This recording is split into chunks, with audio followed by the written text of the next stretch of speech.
Hai, selamat datang di channelku. Aku Vidya dan di video hari ini kita bakal ngebahas tentang salah satu kasus, tentang sebuah kasus yang jadi salah satu alasan kenapa hukuman mati di Inggris dihapuskan.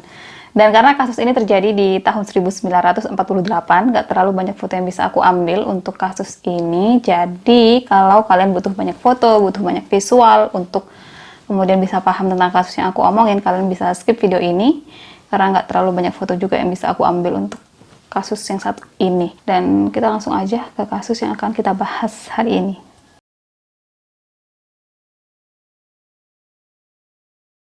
Notting Hill London 1948, karena efek dari Perang Dunia Kedua, kebanyakan bangunan yang waktu itu masih berdiri dalam keadaan rusak di sana-sini, atau kalau ada bangunan yang kerusakannya cuma sedikit, bangunan itu kemudian bakal dijual sama pemilik aslinya, dan nantinya sama pemilik baru itu bangunan bakal disekat untuk jadi beberapa flat yang kemudian disewakan. Dan salah satu gedung yang seperti itu yang sama pemilik aslinya dijual ke pemilik baru, sama pemilik baru kemudian dijadikan flat dan disewakan adalah sebuah gedung nomor 10 yang berlokasi di Rillington Place, Notting Hill, London. Dan gedung itu sendiri kemudian terkenal atau biasa disebut 10 Rillington Place. 10 Rillington Place sendiri terdiri dari 3 lantai yang tiap lantainya kemudian disewa oleh orang yang berbeda. Jadi lantai 1 disewa sama si A, lantai 2 disewa sama si B, dan lantai 3 disewa sama si C. Dan karena awalnya 10 Rillington Place adalah gedung pribadi, rumah pribadi, kediaman pribadi, jadi nggak heran kalau gedung tersebut kamar mandi sama tempat cuci bajunya cuma ada satu, dan itu pun ada di luar gedung, ada di halaman belakang. Jadi 3 penghuni 10 Rillington Place kemudian berbagi kamar mandi dan tempat cuci baju yang sama. Tahun 1948 di 10 Rillington Place, flat yang ada di lantai 1 disewa sama pasangan suami istri John dan Ethel Christie. Sementara flat yang ada di lantai 2 disewa sama Charles Kitchener, dan lantai 3 dalam keadaan kosong karena penghuninya baru aja pindah. Kemudian pada Maret 1948, flat yang ada di lantai 3 mulai diisi sama pasangan suami istri Timothy dan Beryl Evans.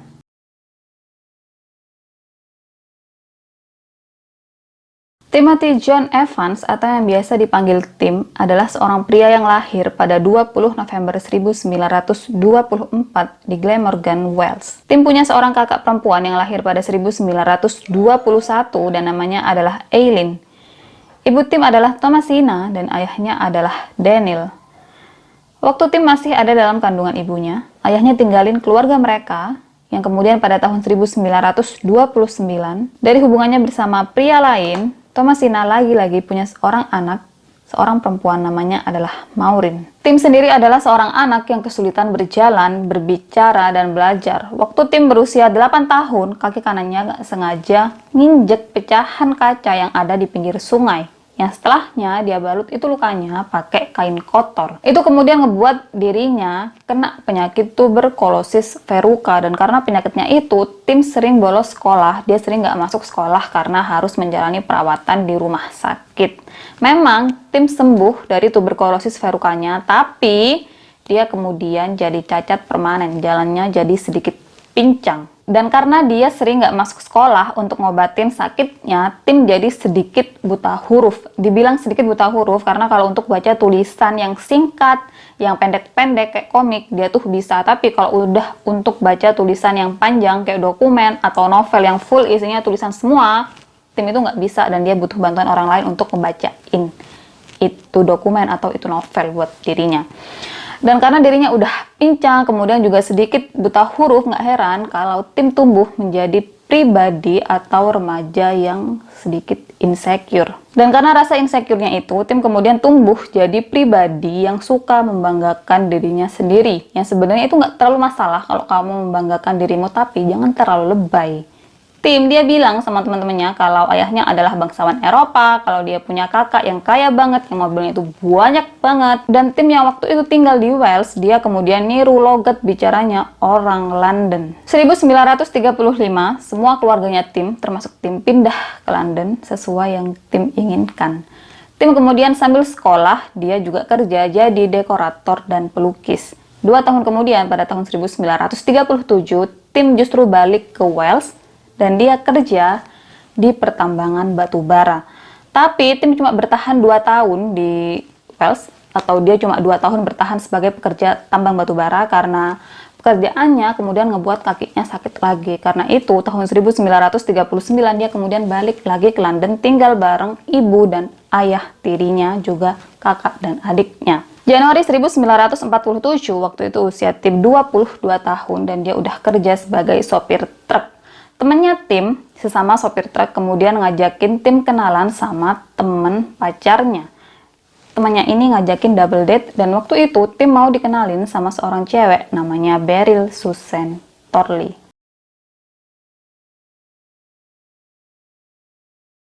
Beryl Susan Thorley adalah wanita kelahiran 19 September 1929 di Lewisham, London. Beryl adalah anak pertama dari 4 bersaudara, dan selama Perang Dunia Kedua, keluarganya pindah dari Lewisham ke Kensington. Ibu Beryl meninggal pada tahun 1947 dan ayahnya kemudian pindah ke Brighton.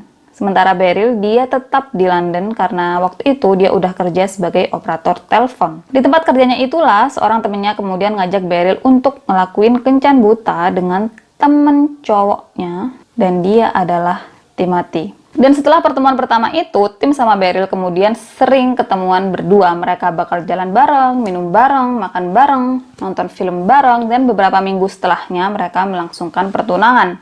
Kemudian pada 20 September 1947, usianya Beryl 18 tahun dan Tim 23 tahun, pada hari itu mereka kemudian melangsungkan pernikahan. Setelah nikah, Beryl sama Tim kemudian tinggal di rumah keluarganya Tim. Sampai akhirnya pada awal tahun 1948, Beryl dinyatakan hamil. Di situ, Beryl sama Tim sadar kalau rumah keluarganya Tim terlalu kecil untuk menerima anggota keluarga baru.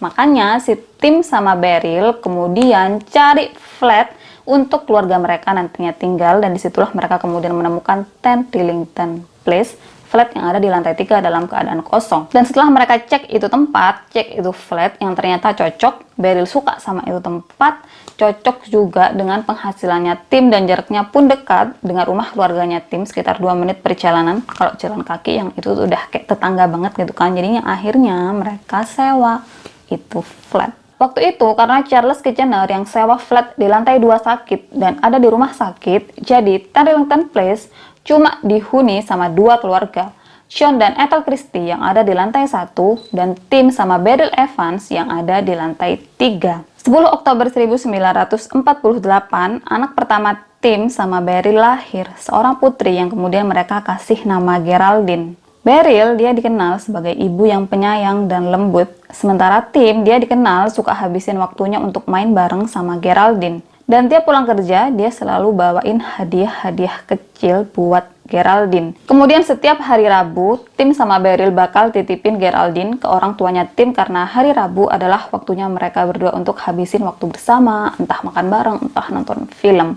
Dan dari situ kelihatannya Tim sama Beryl adalah pasangan muda yang bahagia banget dengan rumah tangga mereka, dengan kehidupan pernikahan mereka. Tapi itu cuma bertahan sebentar, karena kemudian mereka sering tengkar dengan alasan ekonomi. Tim kemudian sering nuduh Beryl sebagai ibu rumah tangga yang boros dan buruk, karena menurut dia Beryl nggak terlalu bisa untuk mengatur keuangan keluarganya.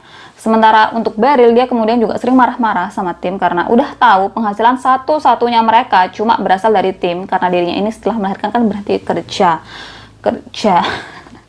Karena setelah dia melahirkan kan kemudian dirinya berhenti kerja. Nah, di situ Beryl mulai marah sama Tim karena udah tahu cuma kamu satu-satunya yang menghasilkan uang di rumah ini, dan udah tahu kalau gajimu nih cuma segini, itu pun harus dipotong dengan biaya rumah, dengan biaya kehidupan kita sehari-hari. Kenapa kamu masih sering habisin waktumu di pub, di bar? Beryl marahnya di situ. Dan dari pertengkaran-pertengkaran itu yang entah pagi, siang, atau malam, yang bener-bener nggak tahu waktu, mulailah terjadi KDRT di rumah tangga mereka. Dan tetangga rumah mereka, entah yang satu gedung sama mereka, pasangan suami istri John dan Ethel Christie, juga tetangga lain yang ada di deret yang sama dengan gedung tempat mereka tinggal, semua tetangganya itu tahu gimana KDRT dan gimana pertengkaran parah di antara mereka berdua. Bahkan ada satu pertengkaran gede di antara mereka yang itu terjadi pada malam 28 Agustus. Dan itu bukan cuma pertengkaran antara Beryl sama Tim, tapi juga ada dua mulut lagi, ada dua orang lagi yang bertengkar malam itu bareng mereka berdua. Ibunya Tim sama satu orang cewek namanya Lucy Endicott. Masalahnya waktu itu, Beryl nuduh Lucy selingkuh sama suaminya, Tim. Padahal si Lucy ini adalah temannya Beryl yang dia kemudian sering nginep di sana, sering nemenin Beryl, dan di situ entah gimana atau entah kenapa Beryl ini kemudian nuduh mereka berdua udah tidur bareng. Ibunya Tim, Thomasina, dia ngebelain menantunya. Dia kesel sama Tim, kenapa bisa-bisanya kamu selingkuhin istrimu? Kamu mau jadi kayak bapakmu yang ninggalin keluargamu, yang gini, yang gitu. Kayak gitu. Berisik lah itu malam, sampai akhirnya tetangganya telepon polisi untuk melerai atau untuk menghentikan pertengkaran di antara mereka. Dari pertengkaran itu, Tim awalnya nolak semua tuduhan Beryl, yang si Beryl ini nuduh dirinya tidur bareng sama Lucy. Tapi justru di akhir pertengkaran, atau pertengkaran itu berakhir dengan Tim yang tinggalin rumah bareng sama Lucy, yang itu kemudian membenarkan tindak perselingkuhan di antara mereka berdua. Tapi Tim sama Lucy juga nggak terlalu bertahan lama hubungannya, bahkan cuma 2 hari mereka sempet tinggal bareng, karena setelahnya Lucy pergi ke rumah orang tuanya, dia balik pulang ke rumah orang tuanya, dan Tim dia kemudian juga balik ke Beryl, dia minta maaf sama Beryl di situ, dan Beryl maafin Tim. Nggak lama setelahnya, Beryl bilang sama Tim kalau dirinya lagi hamil.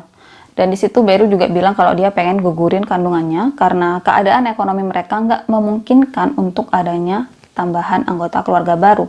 Tim dia nggak setuju, dia mau Beryl untuk tetap mempertahankan kandungannya untuk melahirkan anaknya. Tapi Beryl tetap kekeh dia pengen anaknya digugurin karena ya emang logikanya ekonomi mereka nggak cukup. 3 mulut aja atau 3 orang aja yang ada di rumah itu tuh rasanya udah mencekik buat Beryl, apalagi kalau nambah 1 anak lagi. Bukan berarti dia nggak sayang anaknya atau dia nggak mau punya anak, tapi keadaan ekonomi mereka waktu itu emang nggak memungkinkan untuk punya anak lagi. Menurut Beryl tuh kayak gitu. Sampai di satu titik Beryl ngancem Tim kalau dia nggak mau untuk membantu dirinya menggugurkan anak ini, dirinya bakal ngelakuin bunuh diri. Dan di saat itulah Tim kemudian setuju dengan keinginannya Beryl untuk menggugurkan bayinya.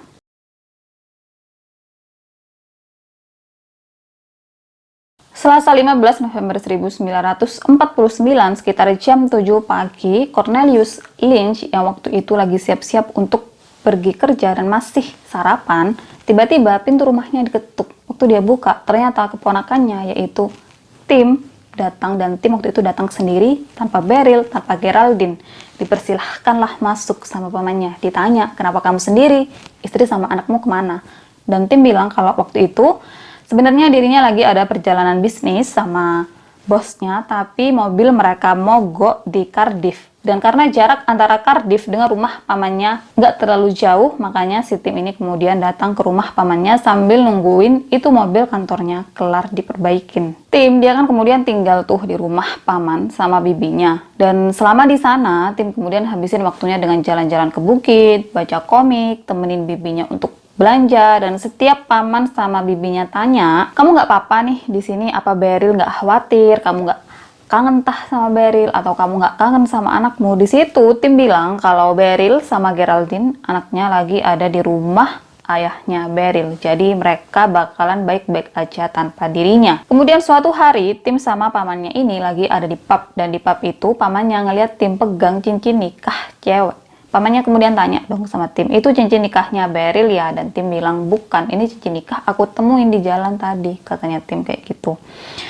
1 minggu setelah ada di rumah pamannya, pada tanggal 21 November 1949, Tim pamit sama pamannya untuk balik ke Cardiff. Kali aja mobilnya yang dia tumpangin waktu itu sama bosnya udah selesai diperbaikin. Dan 3 hari kemudian, Tim justru balik ke rumah paman sama bibinya. Di situ Tim bilang kalau sebenarnya dia nggak pergi ke Cardiff, justru dia pergi ke London. Waktu paman sama bibinya tanya, di London kamu ketemu sama Beryl, sama Geraldine? Dan Tim bilang iya. Tapi Tim kemudian juga lanjut bilang kalau kalau Beryl udah tinggalin dirinya sama cowok lainnya. Itu nggak diterima sama pamannya karena pamannya nggak percaya Beryl adalah cewek gitu. Paman sama bibinya kemudian juga tanya gimana nasibnya Geraldine, karena kan di versi ceritanya Tim yang pertama dia bilang kalau Beryl tinggalin dia sama anaknya, dan di situ Tim bilang kalau dia udah tinggalin anaknya di salah satu temennya yang tinggal di Newport sebelum dirinya balik ke rumah paman sama bibinya.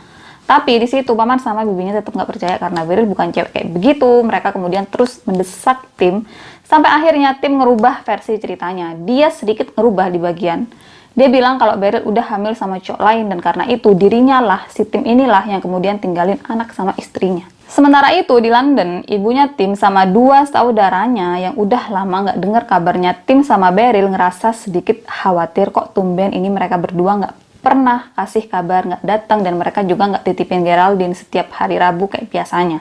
Akhirnya ibunya Tim sama dua saudaranya secara bergiliran mereka kemudian datang ke flatnya Tim. Yang pertama datang adalah kakaknya, yaitu Eileen.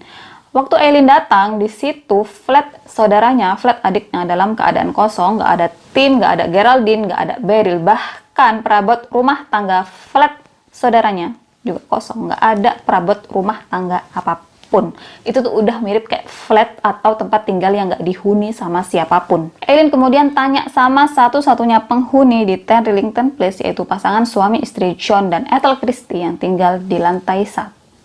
Dan di situ Ethel bilang sama Eileen kalau Beryl udah tinggalin flatnya sekitar 3 minggu lalu, dan dirinya benar-benar ingat kejadian itu karena dirinya bantuin Beryl pindahin tasnya, bantuin Beryl turunin tasnya. Kemudian Tom bilang sama Eileen jangan terlalu ikut campur sama rumah tangga seseorang meskipun orang itu adalah saudaramu sendiri. Dan karena dengar apa yang diomongin sama pasangan suami istri tersebut, Eileen kemudian ngelapor lah ke ibunya. Dia bilang kalau Beryl, Tim, sama Geraldine nggak ada, perabot rumah tangga juga nggak ada, dan terakhir mereka terlihat 3 minggu lalu, katanya Eileen kayak gitu. Nggak lama setelahnya, ibunya Tim sama saudaranya, Maureen, datang ke flatnya Tim untuk lihat apa benar yang Eileen omongin, dan ternyata emang benar flat tersebut kosong, penghuninya nggak ada, dan perabot rumah tangga di dalamnya juga nggak ada. Dan di situ Maureen tuh kayak bingung gitu loh, kenapa bisa Tim, saudaranya, dan Beryl, iparnya, bersikap seperti itu, padahal mereka sebelumnya nggak pernah kayak gitu. Seburu-burunya mereka, kenapa mereka nggak sempet kirim surat, nggak sempet titipin surat, nggak sempet tinggalin surat. Dan kemudian John bilang sama mereka berdua kalau Tim, dia udah ngejual semua perabot rumah tangganya, kayak seolah-olah dia nggak bakal balik ke itu flat. Dan di situ Maureen sama ibunya kemudian ngerasa ada hal aneh, karena itu mereka kemudian melapor ke polisi, tapi ditahan sama John. John bilang sama mereka berdua kalau Tim dia pasti nggak bakal mau berurusan sama polisi, jadi mending nggak usah deh. Lagian mereka adalah orang dewasa, mereka sama-sama orang dewasa yang tahu dengan apa yang mereka lakukan, dan nanti kalau mungkin mereka entah apapun masalahnya, mereka pasti nanti bakal balik lagi, katanya John kayak gitu untuk nahan mereka berdua. Kemudian ibunya Tim mikir, apa mungkin Tim ini ada di rumah ayah mertuanya, ada di rumah ayahnya Beryl, yang kemudian itu ngebuat ibunya Tim langsung kirim telegram ke besannya yang langsung dijawab kalau Tim, Beryl, sama Geraldine nggak ada di rumahku. Gak lama setelahnya, ibunya Tim dapat telegram dari iparnya, dari istrinya Cornelius, yang bilang kalau Tim ada di rumah kami dan dia lagi dalam keadaan baik-baik aja, tapi dia sendiri, tanpa Beryl dan tanpa Geraldine. Gak lama setelahnya, ibunya Tim juga dapat kabar kalau sebenarnya Tim ini punya banyak hutang, dan karena itu dia melarikan diri, bahkan Tim berhenti dari kerjaannya. Marah di situ ibunya Tim, dia maki-maki Tim lewat telegram yang kemudian dia kirimkan ke Cornelius dan istrinya. Di telegram yang dia kirim untuk Cornelius sama istrinya, ibunya Tim nulis kalau Tim udah bener-bener mirip sama ayahnya yang tinggalin keluarganya yang gak bertanggung jawab, dan dia kemudian juga ceritain kalau mungkin Tim ini punya hutang, karena itu dia kemudian melarikan diri, dan ibunya juga menegaskan di situ kalau Tim pasti punya sesuatu yang ditutup-tutupin. Dan di akhir suratnya atau di akhir telegramnya, ibunya Tim bilang kalau dia udah nggak mau lagi lihat mukanya si Tim. Bibinya Tim kemudian baca itu surat waktu mereka lagi makan bareng. Dan paman sama bibinya Tim kemudian nyudutin Tim, tanya mereka sama si Tim ini, sebenarnya Beryl sama Geraldine kemana? Kenapa kamu bisa ada di sini sendirian? Dan Tim dia justru balik ke cerita versi awalnya kalau Beryl sama Geraldine ada di rumah ayahnya Beryl, yang tentu aja itu nggak bener. Kemudian karena terus-terusan ditanya tentang keberadaannya Beryl sama Geraldine, yang si Tim ini kemudian juga ikut-ikutan kesel, dia kemudian juga marah-marah sama paman dan bibinya. Pada hari itu, di tanggal 30 November 1949, Tim keluar dari rumah paman dan bibinya. Dan masih di hari itu, pada jam 3:10 sore, Tim datang tuh ke kantor polisi. Dia langsung masuk, berdiri dia di hadapan salah satu polisi. Dia kemudian bilang sama polisi, aku mau mengakui sesuatu, aku udah buang istriku. Dan polisi yang denger itu kayak, hah? Maksudnya? Kayak gitu kan. Tim kemudian bilang, aku taruh istriku di saluran pembuangan. Dan polisi-polisi yang dengar omongannya tim, mereka tuh kayak kaget sendiri, kayak nggak percaya dengan apa yang mereka dengar. Jadi kayak, kamu serius dengan apa yang kamu ngomongin?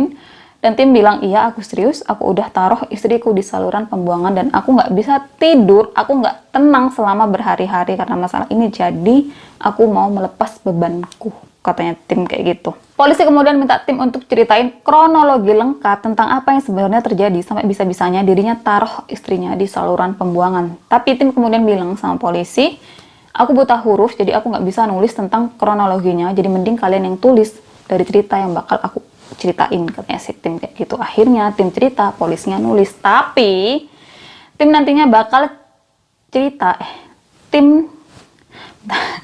tapi versi ceritanya tim itu nanti berubah-ubah, dan dari sekian banyak ceritanya tim yang berubah-ubah, aku cuma akan infokan tentang 2 perubahan ceritanya tim, karena 2 ini yang nantinya paling berpengaruh paling besar kayak gitu.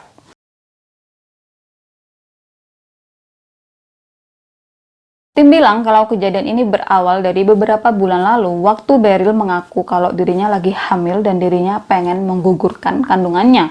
Di situ kan awalnya tim nggak mau, tapi karena terus-terusan dipaksa, tim tuh jadi kayak bimbang gitu loh. Dia kemudian tanya tuh pendapat sama ibunya, ayah tirinya, saudaranya, bahkan tetangga satu gedungnya, John dan Ethel Christie. Dan dari semua orang yang dia mintain pendapat, akhirnya tim putusin untuk ngikutin maunya Beryl. Akhirnya di situ dia setuju Beryl mengkonsumsi obat-obatan untuk menggugurkan kandungannya. Karena udah 1 bulanan mengkonsumsi itu pil, tapi kandungannya tetap bertahan. Sambil marah-marah karena frustasi, Beryl kemudian bilang sama tim, kalau ini anak nggak bisa digugurin, aku bakal bunuh diri. Katanya Beryl kayak gitu. Besok paginya, tim sarapan di sebuah kafe yang entah gimana, dia kemudian dideketin sama seorang pria yang entah gimana. Pria itu kemudian tanya sama tim, kamu kayaknya lagi ada masalah ya kalau dilihat dari mukamu. Karena pria itu tiba-tiba ngomong gitu ke tim, yang itu aneh banget gitu kan. Kemudian tim langsung ceritain semuanya ke pria itu, yang itu juga aneh, kamu ceritain masalah rumah tangga yang pribadi itu ke orang lain, asing pula gitu kan. Dan di situ setelah dengar semua ceritanya tim, pria itu kemudian kasih tim sebuah botol kecil yang dia kemudian bilang sama tim, kasih ini ke istrimu, suruh dia minum yang ada di dalam ini sebelum minum teh di pagi hari, dan setelahnya suruh istrimu berbaring di ranjang, dan setelahnya semua masalah kalian bakalan selesai.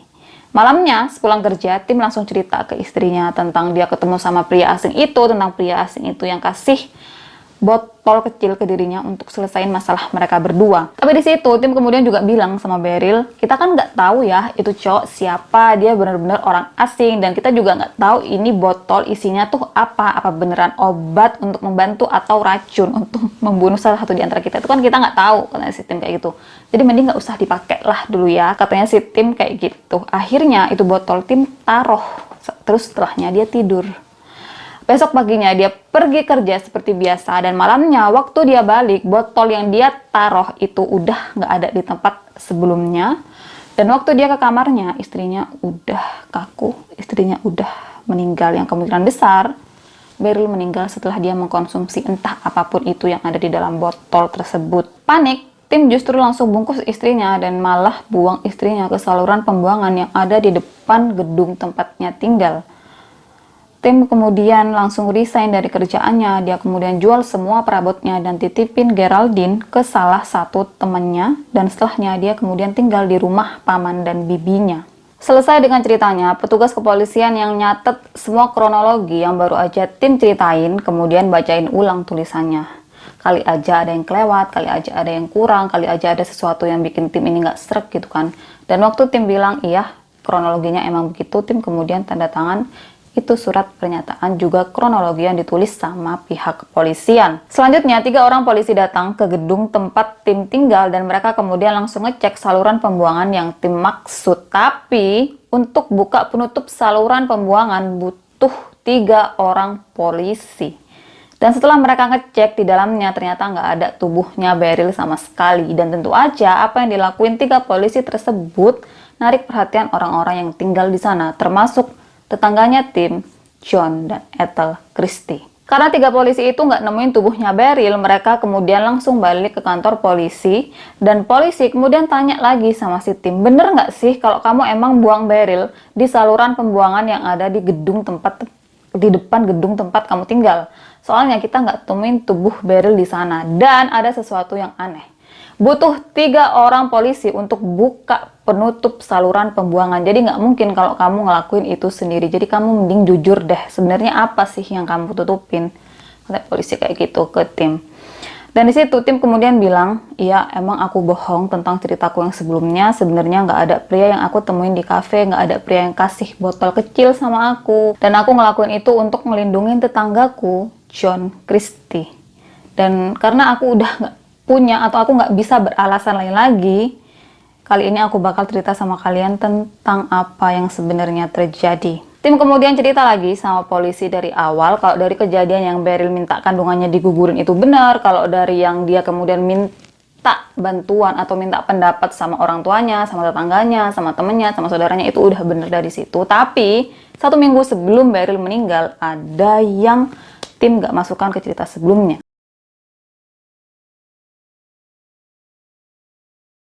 1 minggu sebelum Beryl meninggal, Tim dideketin sama tetangga mereka, tetangga satu gedung mereka, yaitu John Christie. John bilang sama Tim, kalau seandainya kamu bicara sama aku, kamu cerita sama aku tentang permasalahan kalian yang pengen gugurin kandungannya Beryl, aku pasti bakalan bantu kalian, katanya John kayak gitu. Dan John ini dia tahu dari istrinya, kalau si Beryl ini pengen gugurin kandungannya. Karena itu dia kemudian bilang kayak gitu sama si Tim. John kemudian juga bilang sama Tim kalau dulu waktu Perang Dunia Pertama aku dapat pelatihan medis, katanya kayak gitu. John kemudian tunjukin sebuah buku sama Tim yang sampulnya adalah anatomi tubuh manusia. John kemudian juga bilang sama Tim kalau ini adalah buku kedokteran, ini adalah buku yang aku pelajari selama aku mengerti tentang hal-hal kedokteran tuh aku tanya dari buku ini, katanya John kayak gitu. John kemudian bilang sama Tim, ini nih baca kalau kamu nggak percaya. Dan Tim di situ karena dia buta huruf, dia menolak untuk membaca buku tersebut. Tapi karena sampulnya adalah anatomi tubuh manusia, dia di situ langsung mikir kalau itu adalah buku kedokteran atau buku kesehatan. John kemudian bilang sama Tim, aku bisa ngelakuin aborsi untuk Beryl, tapi kemungkinannya 1:10 Beryl bakalan mati. Dan kalau kalian bertanya-tanya, kenapa si Tim sama si Beryl ini nggak pergi ke dokter resmi, nggak pergi ke rumah sakit untuk gugurin kandungannya? Karena pada saat itu menggugurkan kandungan di UK itu tuh melanggar hukum. Setelah ngobrol sama John tentang aborsi yang bisa dia lakukan untuk istrinya, Tim balik ke flatnya dan di situ dia langsung disambut tuh sama si Beryl. Beryl bilang, kamu tadi udah ketemu John, dia bilang dia bisa ngaborsi aku, gimana menurut kamu, kayak gitu semacam itu. Dan di situ Tim bilang kalau iya, John udah bilang kayak gitu sama aku, tapi aku kayak nggak srek gitu loh. Dan Beryl dia di situ tetap ngebujuk dan tetap paksa Tim untuk setuju biar John bisa ngaborsi dirinya. Jadi si John ini bukan cuma deketin Tim, tapi dia langsung ngedeketin Beryl untuk nawarin aborsi. 7 November 1949, Tim ini baru pulang kerja dan dia kemudian langsung disambut sama Beryl dengan kata-kata kalau besok aku bakal ngelakuin aborsi dibantu sama John. Besok paginya waktu Tim mau berangkat kerja, Beryl bilang sama Tim, kamu bilang ke John kalau kamu juga setuju dengan aborsi yang bakal kita lakuin pagi ini, karena kayaknya tuh ya si John ini nggak mau ngelakuin aborsi kalau di antara Tim sama Beryl sama-sama nggak setuju. Malamnya waktu Tim pulang, dia langsung disambut sama John yang bilang kalau aborsi yang mereka lakukan nggak berjalan dengan lancar. Tim kemudian langsung lari ke flatnya, langsung lari ke kamarnya, dan di situ dia udah ngeliat tubuh istrinya yang ada di atas ranjang ditutup sama kain. Dan Tim bisa ngeliat kalau ada darah di hidung, bibir, dan di area kaki istrinya, di area antara kedua kaki istrinya. John kemudian bilang sama Tim kalau Beryl meninggal sekitar jam 3 sore.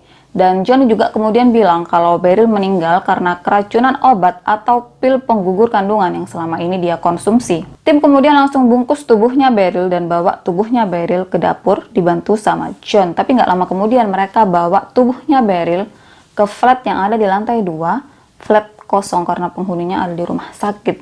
Dan di situ John kemudian bilang sama Tim kalau dia bakal taruh tubuhnya Beryl di selokan atau di saluran pembuangan. Dan tim dia tentu aja nolak awalnya karena kenapa aku harus buang istriku ke selokan, kenapa aku harus buang istriku di saluran pembuangan gitu kan. Dan John kemudian jelasin sama tim yang mereka lakukan itu adalah melanggar hukum, melakukan aborsi apalagi sampai menyebabkan seseorang meninggal. Emang kamu mau dipenjara karena John kayak gitu? Yang akhirnya mau nggak mau tim setuju dengan idenya John. Nggak berhenti di situ, John bahkan nyuruh tim untuk pergi dari London, sembunyiin kematian istrinya, jual semua perabot rumah tangganya, pergi dari keluarganya tanpa jejak, berhenti kerja, dan bahkan John bilang sama tim kalau ada pasangan muda yang bersedia untuk merawat Geraldine seperti anak mereka sendiri. Oonnya, ya oon banget itu si tim. Dia nurut semuanya, dia ikutin omongannya si John itu. Dan dengan pernyataan kedua tim itu, polisi kemudian langsung datang lagi ke flat atau ke gedung tempat tim tinggal. Mereka langsung tanya-tanya sama John dan Ethel Christie tentang bener nggak sih apa yang diomongin sama tim.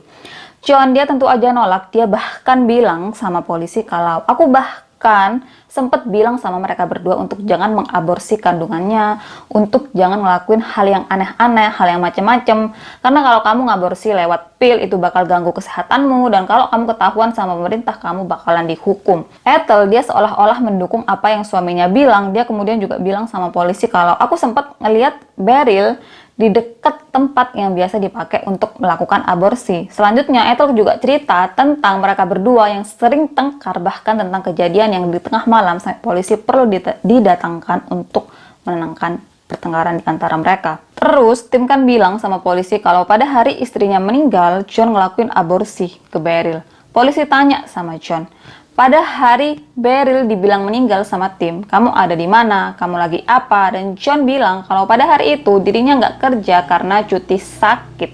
Dirinya sakit punggung parah dan juga radang usus kecil. Bahkan John kasih bukti sama polisi kalau pada hari itu dirinya pergi ke dokter ditemenin sama Ethel. Dan karena sakit punggung parahnya, dia nggak mungkin bantuin tim untuk bawa tubuhnya Beryl seperti yang tim ceritain. Dan karena tim juga cerita sama polisi tentang John yang mengaku pernah dapat pelatihan kedokteran selama Perang Dunia I, polisi kemudian tanya lagi sama John, waktu PD1, apa bener kamu dapat pelatihan kedokteran? Dan John bilang, enggak, aku nggak pernah diajarin tentang hal-hal kedokteran dan aku nggak punya pengalaman medis apapun. Polisi lanjut tanya sama John, kamu punya buku kedokteran? Dan John bilang, enggak. Selesai ditanya-tanya sama polisi, John kemudian cerita sama polisi kalau pada hari pertama dirinya udah nggak pernah lihat lagi Beryl sama Geraldine, dirinya sempat ketemu sama tim. Dan di situ John tanya sama tim, Beryl sama Geraldine kemana? Yang tim bilang kalau mereka berdua lagi ada di rumah teman mereka yang ada di Bristol. Tim kemudian juga bilang sama John kalau dirinya nih mau nyusul mereka berdua ke Bristol dan baru balik minggu depan.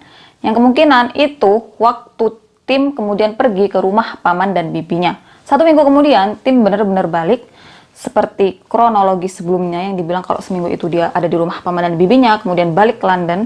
Nah, pada hari dia balik ke London itu, dia kemudian juga ketemu lagi sama John. Dan di situ tim bilang kalau dia udah berhenti kerja dan dia bakalan pindah, dia nggak bakal balik lagi ke tempat mereka tinggal.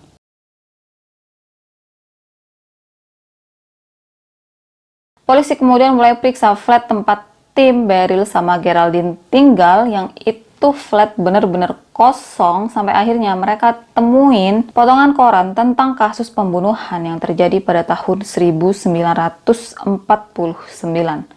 Setelahnya, polisi makin gencar, makin gila-gilaan cari apapun yang ada di sudut-sudut flat Timothy dan Beryl, tapi mereka nggak menemukan apapun. 36 jam setelah tim ngelapor kalau dirinya buang istrinya ke saluran pembuangan dan Beryl sama Geraldine belum ketemu, polisi gabungan kemudian melakukan pencarian besar-besaran untuk menemukan mereka berdua. Polisi mulai cari tubuhnya Beryl sama Geraldine yang waktu itu diduga kalau mereka berdua udah meninggal di seluruh flat, tapi nggak ditemukan. Sampai akhirnya polisi periksa area belakang rumah, yaitu area kamar mandi dan tempat cuci baju. Nah, awalnya polisi yang periksa itu tempat ngerasa nggak ada yang aneh sama area belakang rumah. Sampai akhirnya salah satu polisi coba buka area cuci baju atau ruang cuci baju gitu, tapi ketahan, pintunya tuh ketahan, yang di situ kemudian dijelasin sama John kalau pintu di tempat cuci baju emang sering macet. Ethel kemudian ambil pisau untuk congkel itu pintu dan akhirnya kebuka. Waktu polisi lihat, di situ dalam keadaan gelap, hampir kayak nggak ada cahaya masuk gitu. Dan di sisi kanan ada tumpukan kayu. Entah kenapa, kepala polisi yang mengepalai pencarian Beryl sama Geraldine waktu itu tertarik sama tumpukan kayu yang ada di dalam tempat cuci baju. Dia kemudian kayak masukin tangannya gitu dari celah apapun yang bisa dia masukin sama tangannya, dan dia kayak ngerogoh-ngerogoh apapun gitu loh. Dan di situ dia kemudian ngerasa kalau ada sesuatu yang aneh di dalam tumpukan kayu tersebut.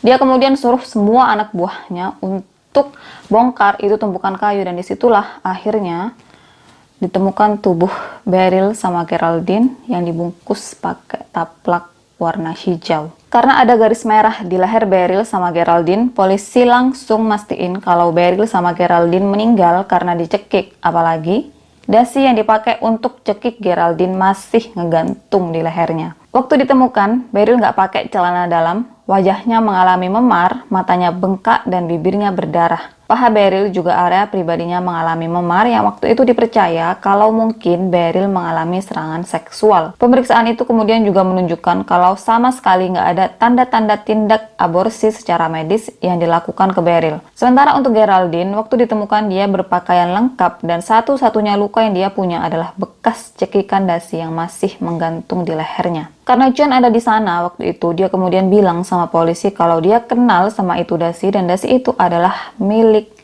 Timothy Evans, ayah Geraldine, suami Beryl. Tim langsung diperiksa lebih dalam, dan dia ditunjukkan barang-barang terakhir yang dipakai istri dan anaknya, termasuk dasi yang dipakai untuk mencekik leher anaknya. Tim kemudian ditanya, "Apa kamu kenal barang-barang ini?" Dan Tim bilang, "Iya." Detektif kemudian bilang kalau istri dan anaknya sudah meninggal. Detektif juga bilang, "Kami punya sesuatu yang bisa membuktikan kalau kamu adalah pembunuh mereka berdua. Apa kamu bertanggung jawab untuk kematian mereka?" Dan sambil nangis, Tim bilang, "Iya." Setelah tahu kalau anak dan istrinya meninggal, Tim dia lagi-lagi ngubah versi ceritanya. Kali ini Tim bilang kalau dia nggak tahan sama Beryl, karena itu dia cekik lehernya Beryl pakai tali. Dan 2 hari kemudian dia juga cekik anaknya pakai dasi. Malam harinya setelah pastiin kalau Ethel sama John tidur, dia kemudian letakin tubuh istrinya di tempat cuci baju. Tapi keterangan Tim itu berbeda dengan temuan polisi di lapangan. Jadi Tim kan bilang kalau dirinya bunuh istrinya pada tanggal 8 November yang kemudian langsung dia taruh di tempat cuci baju. 2 hari kemudian pada 10 November dia bunuh anaknya dan juga taruh tubuh anaknya di tempat cuci baju. Sebenarnya pada hari itu 10 Rillington Place lagi direnov dan ada 5 orang pekerja yang bolak-balik tempat cuci baju, bolak-balik kamar mandi, dan di tempat cuci baju itu tuh kayak jadi gudangnya mereka. Jadi mereka taruh barang-barangnya di sana, ambil barang-barang di sana. Kayu yang jadi penutup tubuhnya Beryl sama Geraldine itu juga dibongkar sama mereka. Kadang mereka naruh kayu di situ, kadang mereka ambil semua kayunya, dan anehnya kalau emang Tim taruh tubuhnya Beryl sama Geraldine di tanggal 8 sama tanggal 10, gimana bisa 5 orang pekerja tadi nggak lihat apapun? Keanehan kedua, Tim cuma bilang kalau dia taruh tubuh istri sama anaknya di tempat cuci baju. Bukan bilang di tumpukan kayu. Atau dia sama sekali nggak menyebut dia sembunyiin tubuh anak dan istrinya di tumpukan kayu. Dia sama sekali nggak ada bilang kayak gitu. Polisi kemudian panggil 5 orang pekerja tersebut untuk konfirmasi ceritanya Tim. Waktu polisi pertama kali tanya sama 5 pekerja itu, mereka bilang kalau mereka selesain pekerjaannya pada tanggal 11 November. Yang itu tuh aneh banget karena Tim taruh tubuh istri sama anaknya tanggal 8 sama tanggal 10. Mereka selesai kerja tanggal 11, artinya dan harusnya mereka ngeliat tubuhnya Beryl sama Geraldine. Waktu polisi bilang sama 5 pekerja itu kalau Tim udah bilang kalau mereka taruh tubuh istri dan anaknya pada tanggal 8 dan 10, 5 orang pekerja tadi itu langsung merubah versi ceritanya. Mereka langsung bilang kalau, "Oh salah ding, kami bukan selesaiin pekerjaan tanggal 11 November, tapi tanggal 8 November. Mereka bilang gitu, bahkan mereka nggak sungkan-sungkan untuk meragukan ingatan mereka sendiri coba. Dan karena polisi masih ngerasa ada yang ganjel, mereka nggak serg dengan omongannya si pekerja renov rumah, si pekerja renov gedung. Akhirnya mereka tanya sama satu-satunya penghuni 10 Rillington accomplice yang tersisa, yaitu pasangan suami istri John dan Ethel Christie. Tapi waktu itu polisi cuma sempet nanya sama John. Dan waktu John ditanya, John bilang kalau, oh iya, renovasi selesai tanggal 8 November. Jadi nggak heran kalau kemudian tim bisa taruh tubuh istri dan anaknya di kamar mandi pada tanggal 8 dan 10 November malam tanpa ketahuan. Thomasina, ibunya Tim, kemudian kunjungi Tim di penjara, dan di situ Thomasina tanya sama Tim, kamu benar-benar bunuh istri dan anakmu? Tim bilang, enggak, bukan aku. Dan di situ Thomasina kayak, terus siapa? John. Tim bilang gitu. Tim kemudian bilang sama ibunya untuk tolong suruh John ke sini, tolong suruh John ke penjara karena dia satu-satunya orang yang bisa tolong aku, yang bisa nolong aku untuk keluar dari masalah ini. Yang kalau emang dia tahu atau dia ngerasa kalau John yang ngebunuh anak sama istrinya, kenapa waktu dia ditanya sama polisi dia iya-iya aja? Coba.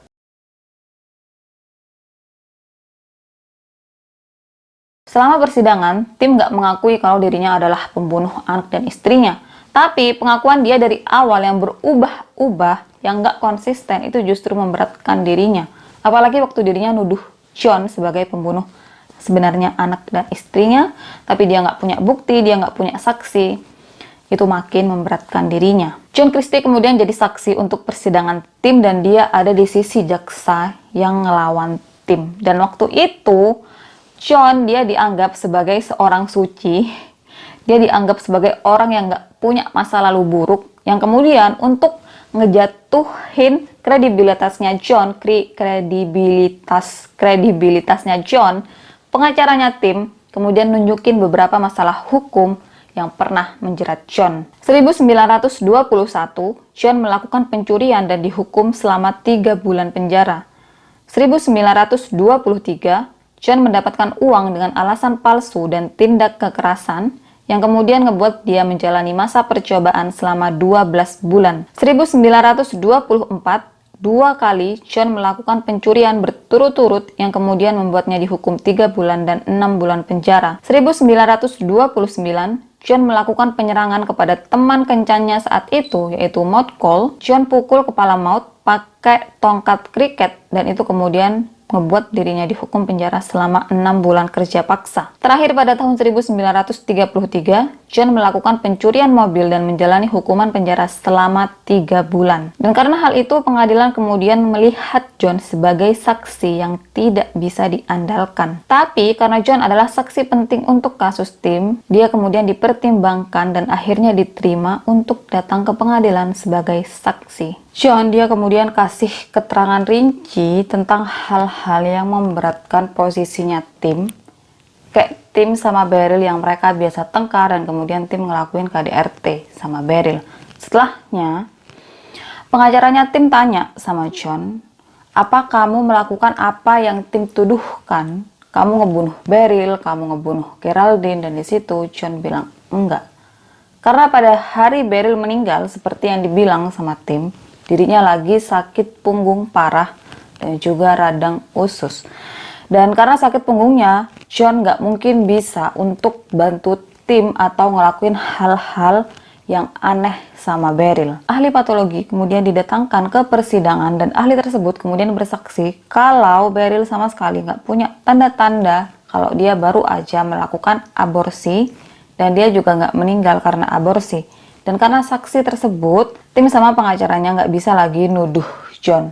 Tim kemudian ditanya di situ sama jaksa, kenapa kamu merubah versi ceritamu? Dan di situ Tim bilang kalau pada awalnya dia cerita tentang ada laki-laki yang datang ke kafe yang kemudian deketin dirinya dan kasih dirinya botol karena dirinya percaya sama John dan untuk melindungi John dari kemungkinan ditangkap karena udah ngelakuin aborsi ke istrinya. Tapi setelah dirinya dikasih tahu kalau istrinya atau tubuh istrinya nggak ada di selokan seperti yang John bilang ke dirinya, barulah di situ akhirnya dia cerita tentang kejadian sebenarnya. Setelahnya, jaksa tanya sama Tim, apa menurut kamu John punya alasan untuk melakukan pembunuhan ke Beryl sama Geraldine? Dan Tim bilang, enggak. Di akhir kata penutupnya, pengacaranya Tim bilang, kalau emang Tim yang ngebunuh anak sama istrinya, kenapa dia butuh waktu jeda 2 hari untuk ngebunuh mereka? Dan Tim dia nggak punya sama sekali sejarah kasus kriminal, beda sama John. Pengacaranya Tim juga kemudian bilang kalau surat pernyataan itu yang ditulis sama polisi, bahasa yang ditulis itu bukan bahasa yang biasa dipakai sama orang yang buta huruf, karena bahasanya itu terlalu formal dan terlalu tertata rapi. Tapi logikanya ya bisa aja itu si polisi kan nulis gitu sengertinya dia, dan dia juga nulis apa yang nantinya ngebuat orang-orang paham, atau apa yang nantinya ngebuat orang-orang gak bingung dengan apa yang dirinya tulis. Toh setelahnya pun dirinya kan bacain ulang itu apa yang dia tulis ke Tim, dan Tim kemudian bilang kalau iya emang benar gitu kan ceritanya. Pengacaranya Tim juga nyorot tentang polisi yang kasih terlalu banyak informasi ke Tim tentang anak dan istrinya. Kayak polisi, mereka tuh kasih tunjuk ke Tim, ini loh baju yang dipakai sama anak dan istrimu waktu meninggal. Ini loh alat pembunuhannya. Mereka ditemukan di sini. Mereka keadaan meninggalnya waktu begini. Dan baru setelah polisi nunjukin semua hal itu, mereka baru tanya sama Tim, kamu yang bunuh Beryl sama Geraldine? Dan disitulah Tim akhirnya bilang, iya. Pengacaranya Tim kemudian bilang, karena informasi yang dikasih sama polisi itu, saking banyaknya informasi itu, Tim kemudian ngeraguin ingatannya sendiri dan akhirnya ngaku kalau dirinya adalah pembunuh anaknya. Sementara waktu ditanya, Tim kemudian bilang kalau dirinya ngaku adalah pembunuh Beryl sama Geraldine karena dirinya takut dipukul. Hasil dari persidangan itu kemudian menyatakan kalau Tim bersalah atas kematian Beryl dan Geraldine. Dan Tim dia kemudian dijatuhi hukuman mati. Dan setelah dijatuhi hukuman mati, hakim kemudian tanya sama Tim, apa kami punya alasan untuk tidak menjatuhi kamu hukuman mati? Dan Tim bilang enggak. Kemudian selama di penjara sambil nunggu tanggal eksekusi hukuman matinya, Tim selalu cerita sama temen-temennya di penjara, sama sipir-sipir di penjara kalau dirinya cinta banget sama Beryl, cinta banget sama Geraldine, kalau mereka adalah ibu dan anak yang sangat baik, istri yang sangat baik. Pokoknya dia tuh cerita hal-hal indah yang itu tuh kayak seolah-olah nggak mungkin gitu loh kalau Tim kemudian nyakitin mereka berdua. Kemudian selama di penjara kan ayahnya, ibunya, kakaknya, adiknya sering ngunjungin Tim bahkan hampir setiap hari. Dan di situ mereka selalu tanya sama Tim, kamu atau bukan sih yang ngebunuh Beryl sama Geraldine? Dan Tim selalu bilang bukan, John yang ngebunuh Beryl sama Geraldine. Di hari terakhir Tim boleh dikunjungi karena setelahnya dia bakal dieksekusi mati pada 9 Maret 1950. Semua keluarganya datang dan kakaknya Eileen dia sedikit lebih lama temenin Tim. Dan di situ Eileen lagi-lagi tanya sama Tim, bener bukan kamu yang ngebunuh Beryl sama Geraldine? Dan Tim bilang, bukan aku, John.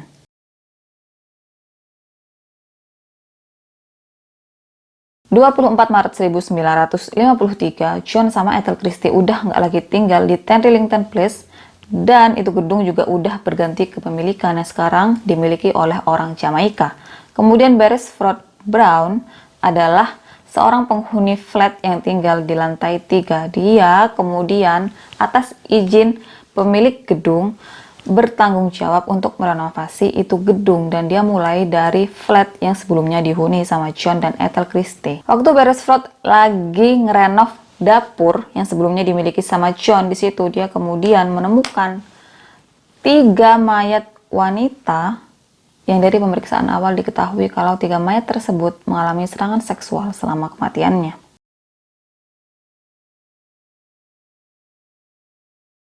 Wanita pertama yang ditemukan dalam keadaan tangan terikat ke depan dengan sapu tangan. Dia pakai stocking, sweater hitam, jaket putih, dan branya ditarik atau dilepas yang kemudian ditemukan di antara lehernya, yang ternyata itu digunakan untuk mencekiknya. Waktu kematiannya sendiri diperkirakan terjadi sebulan lalu, dan penyebab kematiannya adalah keracunan karbon monoksida dan pencekikan. Polisi kemudian mulai periksa kediamannya John, dan di tempat sampahnya mereka menemukan SIM atas nama Alexander Becker. Waktu polisi cari tahu siapa Alexander Becker ini, mereka kemudian temuin informasi kalau Alexander punya pacar namanya Hectorina McLennan, usianya 27 tahun, dan Hectorina dinyatakan menghilang sebulan lalu. 3 Maret 1953, Hectorina lagi ada di sebuah kafe, yang disitu kemudian dia dideketin sama seorang pria tua, kurus, setengah botak yang mengaku namanya adalah John Christie. Mereka kemudian saling ngobrol dan sampailah di omongan kalau Hectorina lagi cari tempat tinggal yang nggak terlalu mahal. Dan John dia kemudian bilang sama Hectorina, oh, gedung tempatku tinggal ada salah satu flat yang kosong.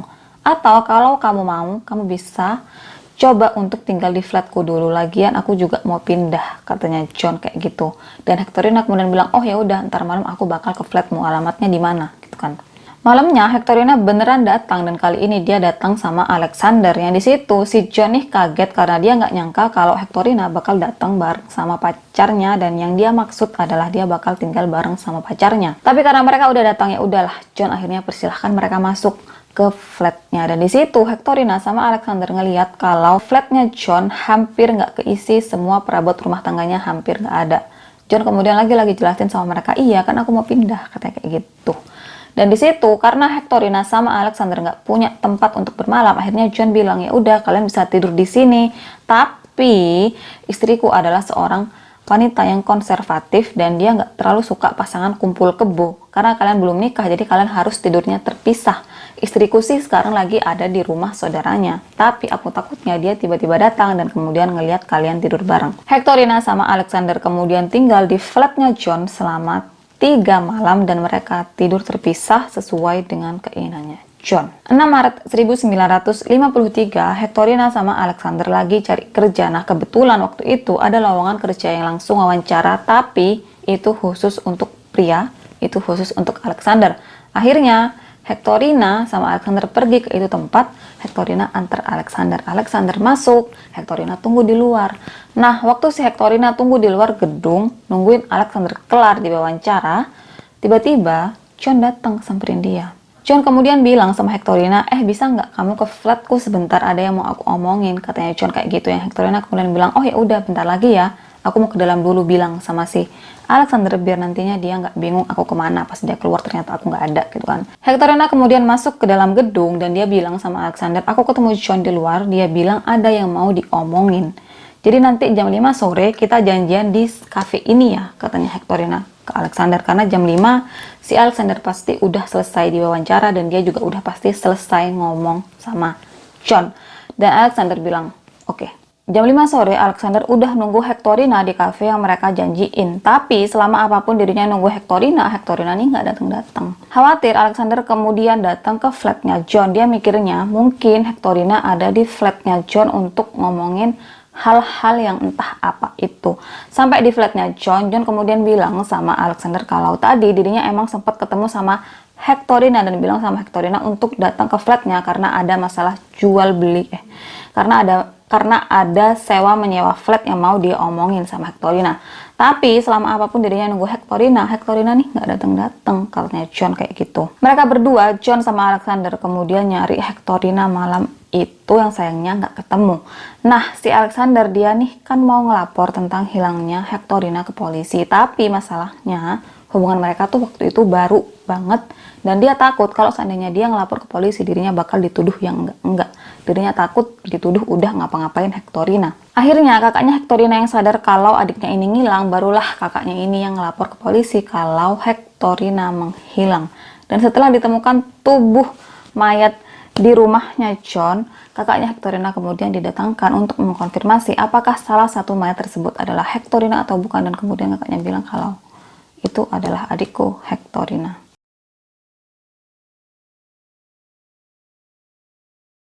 Wanita kedua ditemukan dalam keadaan kakinya diikat pakai kaos kaki, dia pakai dress, kardigan, dan pakaian dalamnya dalam keadaan lengkap. Dan sama seperti Hectorina, wanita kedua meninggal karena keracunan gas dan cekikan. Lebih lanjut, wanita kedua ini meninggal dalam keadaan hamil 6 bulan dan perkiraan waktu kematiannya antara 2 atau 3 bulan lalu. Polisi kemudian mulai cari arsip tentang wanita yang menghilang sekitar 2 atau 3 bulan lalu dan disitulah mereka menemukan nama Rita Nelson. Pertemuan pertama antara John dengan Rita terjadi pada 14 Januari 1953 di sebuah kafe.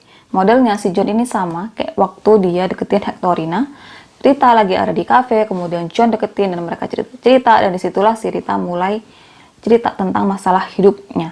Ya waktu itu dia nih lagi hamil, tapi masalahnya tempatnya bekerja di rumah sakit yang dia jadi tukang bersih-bersih.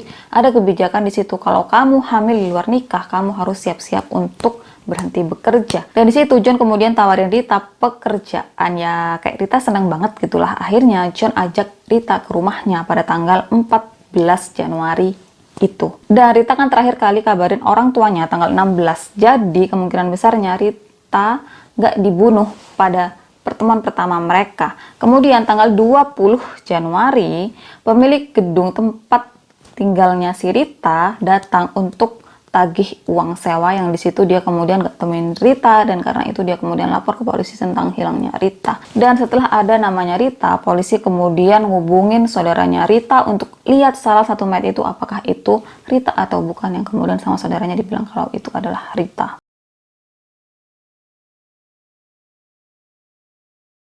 Korban ketiga yang ditemukan di rumahnya John meninggal sekitar 2 atau 3 bulan sebelumnya. Polisi kemudian langsung ngecek arsip tentang wanita yang menghilang di waktu itu, dan sampailah mereka mendapatkan nama Kathleen Meloni. Oktober 1952, Kathleen dan temannya kunjungin sebuah pub di Paddington. Dan disitulah dia kemudian ketemu sama John Christie. John kemudian tawarin mereka berdua untuk ngelakuin foto telanjang bareng dirinya, yang sama mereka berdua kemudian disetujui, dan akhirnya mereka bertiga melakukan foto telanjang. Tapi cuma sebatas itu, bener-bener murni pekerjaan sebatas itu. Sampai akhirnya pada Januari 1953, Kathleen lagi-lagi nggak sengaja ketemu sama John, dan waktu itu Kathleen sendiri. Waktu ketemu, Kathleen dalam keadaan mabuk, yang entah gimana Kathleen kemudian pulang bareng sama John, dan disitulah kemungkinan besarnya Kathleen kemudian dibunuh sama John. Saudaranya Kathleen kemudian dipanggil untuk mengkonfirmasi apakah salah satu dari 3 mayat yang ditemukan tersebut adalah Kathleen atau bukan, yang kemudian sama saudaranya dibilang kalau itu adalah Kathleen. Setelah menemukan 3 mayat itu, pemeriksaan makin dilakukan gila-gilaan. Takutnya ada mayat lain yang disembunyikan di sana. Dan benar aja, di lantai rumah juga kemudian ditemukan mayat seorang wanita tua yang penyebab meninggalnya karena pencekikan. Wanita itu sendiri kemudian diketahui meninggal sekitar 3 atau 4 bulan sebelumnya. Salah satu tetangganya John kemudian bilang sama polisi kalau sebenarnya Ethel, istrinya John, udah menghilang sejak beberapa bulan lalu, yang tiap kali ditanya, John selalu bilang kalau istrinya lagi ada di rumah saudaranya. Polisi kemudian panggil salah satu saudaranya Ethel untuk konfirmasi apakah mayat tersebut adalah Ethel atau bukan, dan ternyata emang benar itu adalah Ethel.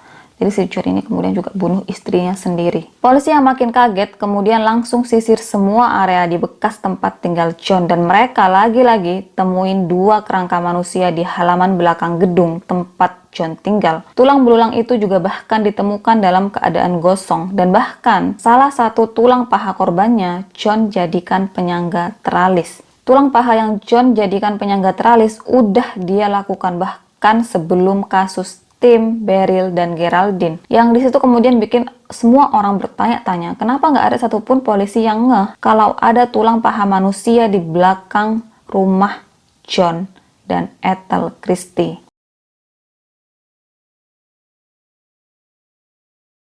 Enam tahun sebelum dirinya bunuh Beryl, John ketemu sama seorang gadis 21 tahun, namanya adalah Ruth.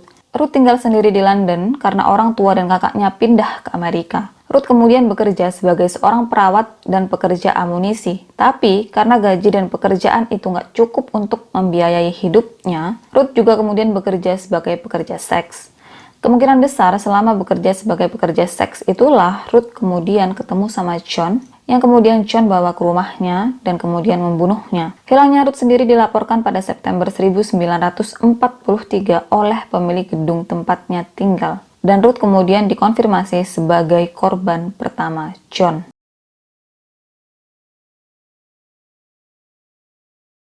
Muriel saat itu berusia 32 tahun dan merupakan rekan kerja John. Muriel dengan pasangannya waktu itu bahkan sering diundang makan malam di rumah John dan Ethel. Muriel sendiri menderita bronkitis. Lagi-lagi, John bilang sama calon korbannya kalau dulu waktu Perang Dunia Pertama dirinya dapat pelatihan medis dan dia tahu gimana caranya ngobatin bronkitis. Muriel kemudian datengin John sendiri tanpa pasangannya saat itu, dan kebetulan Ethel juga lagi nggak ada di rumah. Waktu itulah John kemudian membunuh Muriel dengan membuat Muriel menghirup gas yang kemudian dia cekik lehernya hingga meninggal. Waktu polisi makin teliti periksa area rumahnya John, kali-kali ada yang kelewat, mereka kemudian temuin sebuah kaleng yang di dalam kalengnya itu ada rambut kemaluan cewek dari korban-korbannya John, termasuk rambut kemaluan Ethel. Itu kayak maksudnya biasa banget gitu kan, kalau serial killer pasti mereka tuh punya kayak souvenir dari tubuh korbannya atau barang-barangnya korbannya gitu kan. Tapi kayak aku tuh baru dengar, baru tahu mereka ada yang nyimpen souvenir kayak begini gitu kan. Buat apa?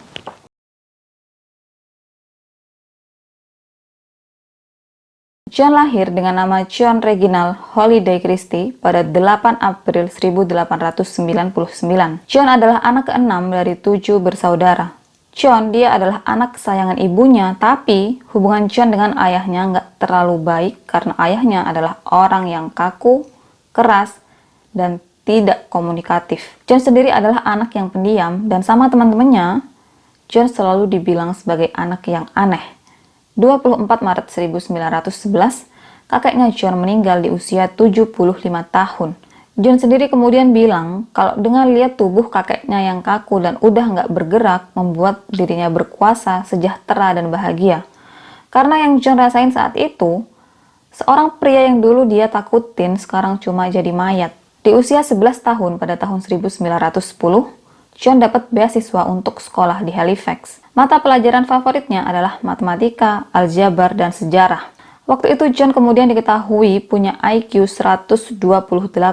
Dan 3 tahun kemudian pada April 1913, John lulus dan kemudian bekerja sebagai asisten proyektor. Selama waktu itu, John kemudian juga diketahui punya masalah impotensi karena pas pertama kali dia mau ngelakuin itu, dirinya gagal. Kemudian pada 1916, John mendaftar untuk Angkatan Darat Inggris selama Perang Dunia I. John sendiri kemudian ditugaskan sebagai prajurit infanteri dan dikirim ke Prancis pada 1918. Selama perang di Prancis, John terluka karena gas dan dirawat di rumah sakit selama 1 bulan penuh. John kemudian bilang sama orang-orang terdekatnya, karena luka yang dia derita itu, dirinya mengalami buta selama 6 bulan dan bisu selama 3,5 tahun. Setelahnya, walaupun John kemudian bisa ngomong, tapi dia nggak bisa ngomong keras, jadi cara dia bicara kayak orang bisik-bisik. Tapi itu sekedar pengakuan John sama orang-orang di sekitarnya karena nggak pernah ada catatan medis resmi yang mendukung klaim John tentang buta dan bisu yang dia dapat setelah perang di Prancis. John kemudian balik ke kampung halamannya dan nikah sama Ethel. Dan karena masalah impotennya, John sama Ethel jarang melakukan hubungan seksual. Justru, John malah sering mengunjungi tempat pelacuran. 4 tahun setelah menikah, mereka memutuskan berpisah dan setelahnya John mulai terlibat dengan beberapa masalah hukum, kenal sama cewek yang kemudian dia pukul kepalanya dan ngebuat dirinya di penjara. 1934, John sama Ethel balikan dan mereka kemudian mulai tinggal di 10 Rillington Place. Kemudian sejak ketahuan kalau ternyata John adalah serial killer yang dia kemudian juga salah satu terduga kuat pembunuh Beryl sama Geraldine, polisi mulai cari keberadaannya John besar-besaran. Jejak pertama yang diketahui sebagai salah satu tempat John melarikan diri adalah sebuah daerah di King Cross, London. John diketahui udah menyewa sebuah hotel di sana pakai nama aslinya selama 1 minggu. Waktu polisi sampai ke hotel tersebut, ternyata John udah pergi. Padahal John ada di sana selama 1 minggu sebelumnya dan bahkan dia udah bayar untuk menyewa kamar hotel yang sama untuk 2 malam ke depan. Tapi mungkin karena dia udah ketahuan dan dia kemudian takut bakal ditangkap sama polisi, dia kemudian langsung kabur. Dan bahkan saking buru-burunya dia bahkan nggak bawa kopernya, dia tinggal kopernya di kamarnya. 31 Maret, 1 minggu setelah penemuan mayat di 10 Rillington Place, seorang polisi yang melakukan patroli rutin di jembatan Sungai Thames ngeliat kalau ada seorang pria kurus yang nggak kerawat lagi lihat ke arah sungai dengan tatapan kosong seolah-olah dia baru aja kena masalah berat. Penasaran, polisi itu kemudian panggil orang tua itu dan tanya, "Kamu lagi apa? Cari kerja ya?" Dan orang tua itu bilang, "Iya, aku lagi nganggur." Polisi itu kemudian tanya namanya dan dia bilang kalau namanya adalah John Weddington. Karena pria itu pakai topi, polisi kemudian minta dia untuk lepasin topinya. Dan saat itu, polisi itu langsung ngenalin kalau yang ada di hadapannya bukan John Weddington, tapi John Christie. John kemudian langsung ditangkap saat itu juga dan dibawa ke kantor polisi. Waktu digeledah, John cuma bawa beberapa uang koin, surat nikah, dan clipping koran tua tentang penahanan Timothy Evans. Di kantor polisi, John kemudian mengakui semua perbuatan yang dia lakukan. Untuk istrinya, dia bilang kalau istrinya sakit untuk waktu yang cukup lama, Dan makin lama sakit istrinya makin parah. Karena nggak tega istrinya kesakitan, dirinya kemudian mutusin untuk mengakhiri penderitaan istrinya dengan membunuhnya. Dan itu terjadi pada 14 Desember 1952. Kemudian untuk Beryl, John kemudian mengakui kalau emang benar dirinya menawarkan untuk melakukan aborsi dan saat itulah dia kemudian membunuh Beryl dengan cara dicekik. 22 Juni 1953, John diadili dan dia mengakui semua tuduhan pembunuhan yang diarahkan ke dirinya. 15 Juli 1953, John dijatuhi hukuman mati dengan cara digantung. Oktober 1966, Menteri Dalam Negeri merekomendasikan pengampunan kerajaan untuk Tim. Dan dengan banyaknya kecaman atas kasus Tim, hal itu kemudian ngebuat penghapusan hukuman mati di Inggris. 2003, saudara-saudara Tim kemudian mendapatkan kompensasi atas kegagalan pengadilan memberikan keadilan untuk saudara mereka.